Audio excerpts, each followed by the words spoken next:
नमस्कार प्रेक्षकांनो, शोध वार्ता परिवारात आपले स्वागत आहे.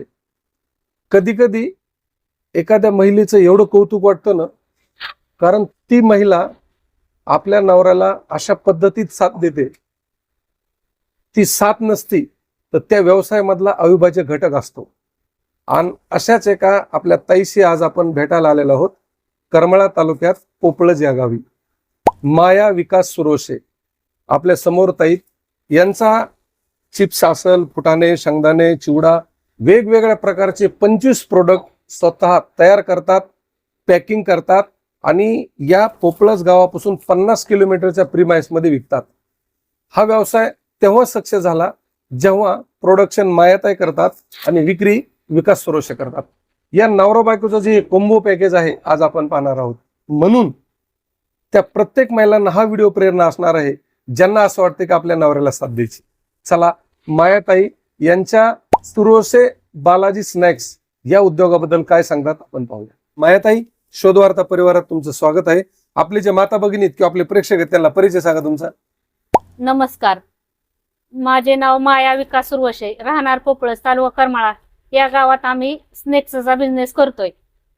शेंगदाणे, फुटाणे, वाटाणे, हे चिप्स हे आमच्या गावातच आम्ही तयार करून आम्हीच तयार करून आम्हीच विकतोय.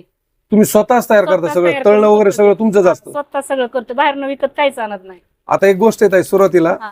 की बऱ्याच महिलांना असं वाटतं ना किंवा आपलं चूलमूल भाकरी कालवण करा आपलं तिथंच थांबा. नाही पण नाही, तुम्ही विकास भाऊंना एवढी साथ दिली, स्वतः सगळं तुम्ही तयार करता, त्यांना पॅकिंग करून देता आणि विक्री विकास भाऊ करतात. हा. काय सांगाल तुम्ही की तुम्ही नवरा बायकोन जोडीन व्यवसाय करतात, काय संकल्पना होती आपण नवऱ्याला साथ दिली पाहिजे? साथ द्यायला पाहिजे ना. एकट्याची धावपळ होती, हा. एकट्याने काय काय करायचं, मग मी घरात बसून तर काय करणार आहे. हा, तळायचं त्यांनी सगळं हे करायचं, मग मी तळून देते, हा, सगळं पॅकिंग करते, तळून देते, मग ती विकायला जातात. हा. विकून येऊस तर उशीर झाला तर मग इथं तळायला उशीर होतो, तोपर्यंत मग मी तळून सगळं पॅकिंग करून ठेवते. म्हणजे किती मदत झाली. हा. विकास भाऊचं काय म्हणणं आलं की जेव्हा तुम्ही त्यांना साथ द्यायला लागलात, काय म्हणते तुम्हाला ते आता? साथ द्यायला म्हणजे असं म्हणजे करून ठेवल्यावर भारी वाटलं ना, असं म्हणजे त्रास झाला नाही. विकायला जरा त्रास होतो, उन्हातानाचं, पावसाचं, ह्याचं संध्याकाळी उशीर होतो यायला. मग तळून पॅकिंग करून ठेवलं की मस्त, म्हणजे असं भारी आलं की आराम करतात. हा. हे एका पत्नीचं कर्तव्य, एका बायकोचं कर्तव्य. जेव्हा नवरा याच व्यवसायात तळण्यापासून पॅकिंग पर्यंत स्वतः व्यवसाय करायचे, पण या मायाताईंना असं वाटलं की आपण साथ दिली पाहिजे. जेव्हा ताईंनी तळायला सुरू केलं, हे पॅकिंग करायला सुरू केलं, तिथून पुढे व्यवसायात जी भरभराटी आली. विकास भाऊ फक्त विक्री आणि कधी मध्ये आलं तर तळणं, पण त्यांच्या पाश्चात हे जेवढं काम आहे त्या ताई बघतात.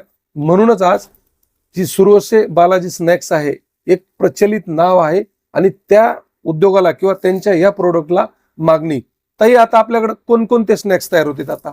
आपल्याकडे चिप्स आहे, मका चिवडा, शेंगदाणे, फुटाणे, वाटाणे, बाजरीचे खरवडे, असं म्हणजे 25-30 प्रोडक्ट आहेत आपल्याकडे. 25-30 प्रोडक्ट, 25 ते 30 प्रोडक्ट आहेत. ताई, एका दिवसात हे जे असे पाकिट आहेत छोटे छोटे, किती पाकिट तयार होते एका दिवसात? एका दिवसात हे 20 ते 25 हजार तयार 20 ते 25 हजार हा. वेगवेगळे, छोटे मोठे सगळे छोटे मिळून. मोठे सगळे.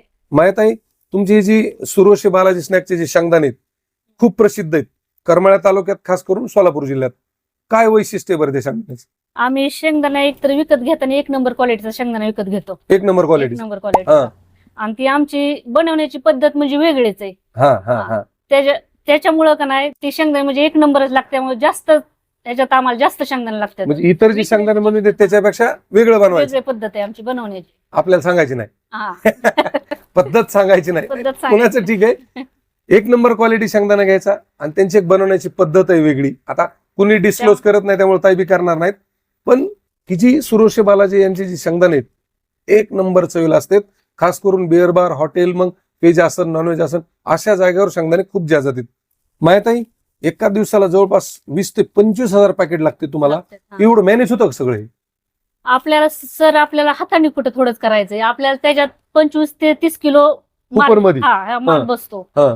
आणि माल टाकायचा, एकदा सेट करून ठेवलं की पुढे चालू म्हणजे पडायला किती तयार ग्रॅम होते. पाहिजे? किती ग्रॅम लावलं एकदा की सेट हा. करून ठेवलं की हा. मग किती चालू होतं. दुसरं काम करायला काय म्हणजे असं भरायला दुसरं काम करायला चालू, ह्याला म्हणजे धरून बसायची गरजच नाही. फक्त पल्ल्या पुढ्या की भरत राहायचं. मोठ्या बॅग मध्ये भरत राहायचं. हा, मोठ्या बॅग मध्ये भरत राहायचे. म्हणजे 20-25 किलो एखाद्या 25 चिवडा असो काही असो वरी टाकायचा, त्याला सेट करायचं किती ग्रॅम पाहिजे. म्हणजे हे हलकं असलं तर 25 ते 30 किलो बसतं आणि हा. शेंगदाणे फुटामट असलं तर 40-50 किलो बसतो. एक खड्या टाकून द्यायचं. एकदाच टाकून द्यायचं. एकदा आपलं सेट केलं, हा, एकदा 20-25 किलो टाकलं की किती तास 2 तास. हलकं असलं तर कमी बसतं, हा. जड असलं तर जास्त बसतं. अच्छा, सोपं आहे. म्हणजे व्यवसायामध्ये तुम्ही जेव्हा अपडेट होता तेव्हा मग तुम्हाला त्याची प्रोडक्शन वाढवावं लागेल. प्रोडक्शन जर वाढवलं तर त्याची विक्री वाढेल आणि विक्री वाढलं तर त्यामधला नफा वाढेल. मायाताईची सोपी कन्सेप्ट सांगतो. वेगवेगळा शेंगदाणे असो किंवा काय असो, 20 ते 25 किलो माल वरच्या हुपरमध्ये टाकायचा. जेव्हा तो माल टाकला तुम्हाला सेट करायचंय 15 ग्रॅम, 20 ग्रॅम, 25 ग्रॅम, अगदी 1 किलो पेक्षा जास्त तुम्हाला जिथपर्यंत पाहिजे तिथपर्यंत सेट केलं हे सारखं चालत राहते. म्हणजे तुम्हाला काहीच करायचं, खाली पुढे घ्यायच्यात आणि मोठ्या बॅग मध्ये भरायचं. भरायच्यात. एकदा हात टाकले लावायची गरज, हा, कुठेच हात लावायची गरज नाही. गरज नाही हात लावायची. आता हे करून दुसरं काम म्हणजे कुठल्याही कामाला करू शकतं ही काम सोडून. एकदा टाकलं एकदा की टाकलं की दुसरं काम करायचं. संपलं कीच त्याला बघायचं, तोपर्यंत अजिबात बघायचंच नाही त्याला. अच्छा, असं. आता शेंगदाणे फुटाणे त्याची पॅकिंग कशी कशी करता, किती किती ग्रॅमचे असतात त्या? ते म्हणजे मागल तसे 14, 15, 19, 20, 25 असं मागल जसं समोरून गिरायक असेल तसं हा करता येते. 1 ग्रॅम पासून 1000 ग्रॅम पर्यंत करता येते मशीन मध्ये. एकदम सेटिंग. आता मला सांगा की ह्या मशीन मध्ये जेव्हा टाकलं तर समजा दिवसभरात तुमची पॅकिंग चलते का डे नाईट काम चालतं, ते बद्दल काय सांगताल? दिवसभर बी चालते, डे नाईट बी चालते. अच्छा, हा. दिवसभरात कोणतं कोणतं काम चालतंय? म्हणजे दिवसभर तळायचं हा, सगळं, म्हणजे माल बनवायचा हा, आणि संध्याकाळी रात्र 12, 1, 2 पर्यंत म्हणलं तरी मशीन चालते हा, पॅकिंग करायला. हा, हा. हा, पॅकिंग करून म्हणजे दिवसभर तळायचं हा. आणि दुपारून संध्याकाळी ह्याच्यात पॅकिंग करायची. जरी शिल्लक म्हणजे असं माल असला तरी तळत तळत तिथं मशीन चालू असली तरी पॅकिंग होऊ शकते. म्हणजे तिकडं तळायला चालू, चालू असलं तर इकडे पण मशीन चालू शकते. तिकडं तळायला चालू, इकडं पॅकिंग करायला चालू. तळलं की लगेच टाकायचं की पॅकिंग करायचं. म्हणजे विकास भाऊ जरी बाहेर आता फेऱ्या असतात ना, जसं विकण्याची पद्धत कशी असते की समजा 4 बाजूला रोड आहेत, आज ह्या रोडला, उद्या त्या रोडला, उद्या त्या रोडला. विकास भाऊचं काम काय नाही, फक्त पॅकेट उचलायचे आणि सगळी डिलिव्हरी करायची. मायाताईचं काम, त्यांना एक मुलगा एक मुलगी, प्रीतम नावाचा मुलगा आहे आणि त्यांची एक मुलगी, हे 3 जण मायलेकर तळणं असतील, ह्या सगळ्या गोष्टी असतात ह्या घरी केल्या जातात आणि विकास भाऊ फक्त विक्रीवर असतात. म्हणून अगदी सोलापूर पर्यंत यांचे शेंगदाणे, हे चिप्स असतील, ह्या सगळ्या गोष्टी विकल्या जातात. ही मशीन कधी घेतलेली तुम्ही, आता ज्याची आपण पॅकिंग करत होते? मशीन आम्ही 3 वर्ष झाले घेतलेली. 3 वर्ष. 3 वर्ष. 3 वर्ष ह्याच मशीनवर हा. पॅकिंग. अच्छा, आणि कुठून घेतली ही? कोल्हापूरमध्ये बाजीराव सर आहेत ना, त्यांच्याकडून घेतली. अच्छा, कोल्हापूरमधून. हा. आता 3 वर्ष झालं मशीन घेतली. अनुभव कसा आहे तुमचा मशीनचा? अनुभव म्हणजे 3 वर्ष झालं करतोय, मग कमी पडायला लागली, म्हणजे जास्त लोड वाढला, जास्त प्रॉडक्ट म्हणजे मागणी जास्त आल्यामुळे कमी पडायला लागली, त्याच्यामुळे ती वरची नंतर वरची नवी घेतली. आता म्हणजे ही वेगळी आणि ती वेगळी ना? हा, वेगळी वेगळी. अगोदर हीच होती, हा, नंतर ती घेतली. कमी पडायला लागले म्हणून, लोड जास्त झाला नाही मशीनला, हा. त्याच्यामुळे ती वरची घेतली नवी. मोठ्या मोठ्या पॅकिंग साठी. हा, मोठ्या मोठ्या पॅकिंग साठी. ताई, आता तुम्ही जवळपास 3 वर्षापेक्षा अधिक तुम्ही मशीन वापरली, तर अनुभव कसा आला? मशीनचं काही बिघाड वगैरे काय सांगताल त्याबद्दल? मशीनचा अनुभव म्हणजे का नाही, बिघाड तर मशीन मध्ये काहीच नाही म्हणजे होत, हा, पण छोटे पॅकेट जर करायचे असले तर हे ठेवायचं आणि सूट बदलायचं. सूट बदलायचा, हा, आणि मोठे करायचे असले तर दुसरं बदलायचं. त्याच्यामुळे ह्यात दुसरं म्हणजे काहीच करायला लागत नाही, त्याच्यामुळे मीच करते. फक्त शूट सूट बदलायचं. बदलायचं. हा, अच्छा. छोटी मोठी पाकिट करायची असली तर. हा, हा. ताई, आता तुम्ही हे स्वतः एक महिला असून मशीन चालवतात, भीती नाही का वाटली तुम्हाला मशीन आहे कशी चालावं वगैरे? नाही सर, ह्यात भीती वाटण्यासारखं म्हणजे काहीच नाही. हा, हा. असं छोटा मोठा जर हे झालं तर मी करू शकते. नुसतं म्हणजे बटन सेट करायचं, बटन टाकायचं, हा, चालू होते. आणि सकाळ संध्याकाळ मुलगा असं म्हणजे काय झालं तर मुलगा असतोच. हा. ह्या मशीनची सोपी गोष्ट आहे. ही मशीन घेतली कोल्हापूरच्या बाजीराव सरांकडून. 3 वर्ष त्यांनी ही मशीन वापरली. ह्या मशीनला लोड जास्त म्हणण्यापेक्षा ऑर्डर जास्त आल्या, ह्या मशीनवर भागलं नाही म्हणून त्यांनी वरची मोठी मशीन घेतली. सांगण्याचं तात्पर्य काय, जर तुम्हाला एक 100 ग्रॅमच्या आत करायचं असेल तर हे शूट आहे, 100 ग्रॅमच्या पुढे जायचं असेल तर मोठं शूट आहे. शूट बदलणे आणि त्या मीटरवर ग्रॅमिंग सेट करणे, आणि ग्रॅमिंग सेट केल्यानंतर फक्त तुम्हाला एक पुढे गोळा करत राहणे. 25 किलो पासून 40 किलो पर्यंतच्या उपरमध्ये माल बसतोय. मग तो माल कोणता आहे? जसं चिवडा असला तर तो कमी बसतो, शेंगदाणे असले तर तो जास्त बसतो. फक्त हे पुढे बांधायचे, पिशव्यात गोळा करून ठेवायचे, संध्याकाळी सकाळी आले की विकास भाऊ येणार, त्या मोठ्या गाडीमध्ये भरणार आणि चालले फेरीला. अशा पद्धतीचे हे सगळं सूत्र चालतंय. म्हणजे जेव्हा तुम्हाला प्रोडक्शन वाढवायचंय तेव्हा तुमच्या मदतीला असं आधुनिक तंत्रज्ञान असलं पाहिजे, तेव्हाच तुम्ही त्या उद्योगात भरारी घेऊ शकता किंवा त्या उद्योगात पुढे जाऊ शकता. म्हणजे ही वास्तव परिस्थिती. उद्योग बदलला, परिस्थिती बदलली, तुम्ही अपडेट झाला पाहिजे, तेव्हाच तुम्ही त्या उद्योगात पुढे जाऊ शकता.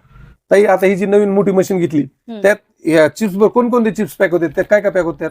त्यात बटाटा चिप्स, हा. केळी चिप्स हा. आणि बॉबी, म्हणजे मोठ्या मोठ्या वस्तू सगळ्या मोठ्या मोठ्या वस्तू, ह्या 3 वस्तू पॅक होत्या त्या. आणि हा. दुसऱ्या जेवढ्या म्हणजे मोठ्या वस्तू आहेत ना, अशा आकाराने मोठ्या, आकाराने मोठ्या, हा. तेवढ्या सगळ्या पॅकिंग होत्या त्या. या मशीनचे एक खास वैशिष्ट्य आहे, ही जी मशीन आहे या मशीन मध्ये केळी चिप्स पॅक होते, बटाटा चिप्स पॅक होते, ज्याला बॉबी किंवा कुठं मुरकुल, पोंगा काही म्हणतात ते पॅक होते. म्हणजे अशा आकाराच्या जेवढ्या वस्तू आहेत सगळ्या वस्तू या मशीन मध्ये पॅक होत्यात. इतकी ऑटोमॅटिक मशीन बाजीराव सरांनी मायाताईंना आणि विकास भाऊंना दिलेली. 3 वर्षाच्या ह्याच्यात कधी कधी काय होतं, मशीन घेतली की मशीन घेतल्यानंतर सर्व्हिस पुरवल्या जात नाही. तर बाजीराव सराबद्दल काय सांगताल, की त्यांची सर्व्हिस कशी वाटली, त्यांचा अनुभव कसा आहे तुमचा? माझा अनुभव म्हणजे का नाही, हे जर छोटं मोठं जरी थोडस काही झालं का नाही, हा. फोन केला की फोनवर सांगतात, व्हिडिओ कॉल करून दावतात कुठं काय झालंय काय असं सांगतात. हा. आणि जर एखादा मोठा प्रॉब्लेम जर थोडासा असला का नाही, हा. तर मग पाठवून देतात. जे काय पार्ट आहेत ना, छोटं मोठं काय, ते सगळे त्यांच्याकडे मिळतात. म्हणजे मशीनचे सगळे स्पेअर पार्ट त्यांच्याकडे मिळतात. त्यांच्याकडे मिळतात. आम्ही जेव्हा फोन केला फोन उचली ते. फोन लावला की फोन उचलतात. आणि जर आपल्याला नाही समजलं ह्यातलं काय, तर व्हिडिओ कॉलवर सगळं सांगू शकतात ते. तुम्ही समाधानी आहेत का त्यांच्यावर? त्यांच्यावर आम्ही समाधानी. हा, म्हणजे बाजीराव सर आहेत कोल्हापूरचे, हे मशीन पुरवतात. आणि बहुतांश वेळेस असं होतं की मशीन विकल्यानंतर आफ्टर सेल सर्व्हिस, म्हणजे मशीनच्या विकल्याच्या नंतर जी सर्व्हिस आहे, छोटे मोठे बिघाड असतात काय असतात त्याच्यावर सर्व्हिस मिळत नाही. पण बाजीराव सर त्याला अपवाद आहेत. तुम्ही मशीन घेतली, मशीनला लागणारे सर्व स्पेअर पार्ट त्यांच्याकडे मिळतात. तुम्हाला छोटा मोठा काही प्रॉब्लेम आला ते फोनवर सांगतात, नाही समजला तर व्हिडिओ कॉल करतात. आणि त्याच्या उपरोक्त जर काही होत नाही पण झालंच तर स्वतः त्यांचा माणूस येतो ना, ते स्वतः येतात आणि ते दुरुस्त करून जातात. म्हणजे मशीन घेण्याबरोबर आफ्टर सेल सुद्धा खूप महत्वाचे आहे, जेणेकरून त्या उद्योगाला काही अडचण येणार नाही. तुम्ही जर काही विचार करत असाल, बाजीराव सरचा नंबर खाली स्क्रीनवर चालतोय, त्याच्यावर एक फोन करा आणि अशा वेगवेगळ्या मशीन संदर्भात चौकशी करा. जाता जाता एक प्रश्न आहे की आता तुम्ही हे नवरा बायको व्यवसाय करतात, अगदी पत्र्या शेडमध्ये तळण्यापासून सगळं हे करण्यापर्यंत, पण अपेक्षित उत्पन्न मिळतं का? काय सांगाल त्याबद्दल? समाधानी? उत्पन्नाबद्दल म्हणलं तर खर्च तर छोटा मोठा खर्च म्हणजे खर्च तर होतोच त्याला. त्यातून बी खर्च जाऊन हे करून 50 ते 60 हजार रुपये मिळतात आपल्याला. समाधानी आहेत. मानधन जे आपल्या कष्टाची जी मेहनत आहे त्यांना अपेक्षित मिळतो. नवरा बायको अतिशय सुखीत छानपैकी हा सुरवसे बालाजी स्नॅक्सचा व्यवसाय करतात. आणि सर्वात विशेष म्हणजे सुरवसे बालाजी स्नॅक्स हे ट्रेडमार्क केलेलं आहे, रजिस्ट्रेशन आहे. तुम्ही गुगलवर जरी सर्च केलं तरी तुम्हाला अगदी वरच्या कडीला तुम्हाला सुरवसे बालाजी स्नॅक्स येईल. त्यांच्या वेबसाईटचं काम आहे, त्यांचं ऑनलाईनचं काम आहे, इंस्टाग्रामला त्यांचा अकाउंट आहे, तुम्ही कुठेही फॉलो करू शकतात. विशेष म्हणजे खाली स्क्रीनवर सुद्धा त्यांचा नंबर चालतोय. तुम्हाला स्नॅक्स खरेदी करायचे, तुम्हाला त्यांचा स्पेशल शेंगदाणे खरेदी करायचे किंवा तुम्हाला त्यांना भेटायचे, तुम्हाला काही ज्या काही गोष्टी असतात त्या संदर्भात स्क्रीनवर नंबर तुम्हाला फोन करायचा आहे. जाता जाता मायाताई आणि विकास भाऊ यांचा स्नॅक्स पॅकिंगचा जो हा व्यवसाय आहे, ज्यामध्ये केळी चिप्स, बटाटा चिप्स, मुरकुल किंवा बॉबी, शेंगदाणे, फुटाणे, चिवडा, हे वेगवेगळ्या प्रकारचे जे स्नॅक्स पॅकिंग आहेत, या व्यवसायामधून त्यांनी नवरा बायकोचा विचार दाखवला, व्यवसाय वाढवला. आणि विशेष म्हणजे परिस्थितीनुसार अशा मशीनच्या माध्यमातून जे अपडेट झाले, हा उद्योग तुम्हाला कसा वाटलाय कमेंट करून सांगायचे. चला पुन्हा भेटू अशाच एका नवीन प्रेरणेसह. तोपर्यंत धन्यवाद.